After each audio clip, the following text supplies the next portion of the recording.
Twinjiye muri weekend izarangwa n'ibikorwa by'imyidagaduro, imikino itandukanye mu bibuga hirya no hino mu gihugu. Polisi y'u Rwanda iboneyeho kwibutsa abanyarwanda n'abaturarwanda bose ndetse n'abarusura ko bagomba kwitwararika bakidagadura mu mutuzo no mu mutekano. Birinde gutwara ibinyabiziga banyuye ibisindisha, birinde gutwara ibinyabiziga mu muvuduko ukabije, kandi tubonereho no kwibutsa ko ibikorwa by'imyidagaduro hirya no hino mu gihugu bubahiriza amasaha nk'uko agenwa n'amabwiriza, kandi turongera kwibutsa ko urusaku narwo rutemewe.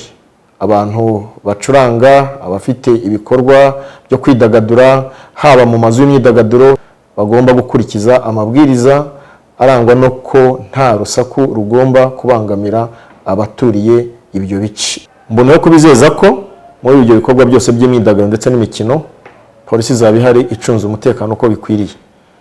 Turabifuriza kugera mu bibuga no ku nzu z'imyidagaduro amahoro, kandi musubire mu mago yanyu amahoro.